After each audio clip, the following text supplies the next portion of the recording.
Hello friends, இன்றைக்கி Kerala PSC Tamil வெர்ஷனில் நம்ம reasoning அதுதான் பார்க்க போகிறோம். ஆல்ரெடி நம்ம வந்துட்டு 2 ரீசனிங் பார்த்துருந்தோம்.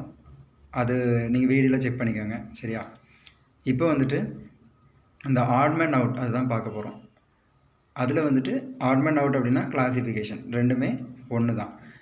சரி, ஓகே. இப்போது அனாலஜி நம்ம போன டாப்பிக்கில் அனாலஜி அப்படிங்கிற ஒன்று பார்த்தோம். அனாலஜியும் இந்த ஆட்மேன் அவுட்டில் என்ன டிஃப்ரென்ஸ் அப்படின்னு பார்த்தீங்க அப்படின்னா வேறு ஒன்றும் இல்லை. அனாலஜி அப்படின்னா கொடுத்துருக்கிற கொஸ்டினில் இருந்து கொடுத்துருக்கிற நம்பரோ இல்லைனா கொடுத்துருக்கிற ஆல்ஃபபெட்டோ அதை வந்து ரிலேட் பண்ணி தான் அதோட ஆன்சர் இருக்கும்.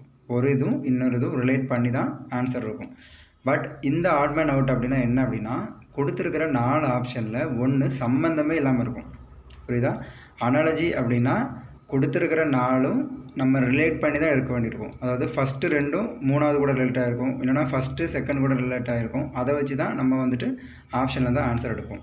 பட் இது டோட்டல் டிஃப்ரென்ஸ். எப்படி அப்படின்னா கொடுத்துருக்கிற 4 ஆப்ஷன்லேயும் ஒன்று டிஃப்ரெண்ட்டாக இருக்கும். அதுதான் ஆட்மேன் அவுட். ஓகேவா? இதில் வந்து எப்படி கொஸ்டின் வரும் அப்படின்னா மொத்தத்துலேருந்தே 4 டைப்பில் தான் வரப்போகுது. சரியா? ஆட்மேன் அவுட் கிளாசிஃபிகேஷனில் மொத்தத்தில் 4 டைப்பில் தான் வரப்போகுது. எதை பொறுத்து அப்படின்னா first question based on odd words. சரியா? ஒரு வேர்டு கொடுத்துருப்பாங்க, அது சரி ஓகே 4 வேர்டு கொடுத்துருப்பாங்க, அந்த 4 வேர்டில் ஒரு வேர்டு டிஃப்ரெண்ட்டாக இருக்கும். ஓகேவா? அதே தான். செகண்ட் பார்த்திங்க அப்படின்னா question based on add number. அதே மாதிரி நம்பர் கொடுத்துருப்பாங்க, ஒரு நம்பர் வித்தியாசமாக இருக்க போகுது. 3வது பார்த்திங்க அப்படின்னா question based on English alphabet. Already English A to Z வரை உள்ள ஆல்ஃபபெட் கொடுத்துருப்பாங்க, அதிலேருந்து சம்திங் ஒன்று டிஃப்ரெண்ட்டாக இருக்கும். சரியா?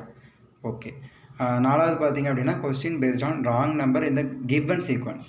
அதாவது ஒரு சீரீஸ் ஆஃப் நம்பர் கொடுத்துருப்பாங்க, அந்த சீரீஸ் ஆஃப் நம்பர்லேயே அந்த சீரீஸில் ஒரு நம்பர் வந்து என்னவாக இருக்கும், அந்த சீரீஸுக்கு சம்மந்தமே இல்லாமல் டிஃப்ரெண்ட்டாக இருக்கும். அதுதான் ஆட்மேன் அவுட். சரி, ஓகே. வாங்க இப்போ அதோட எக்ஸாம்பிளோட பார்ப்போம்.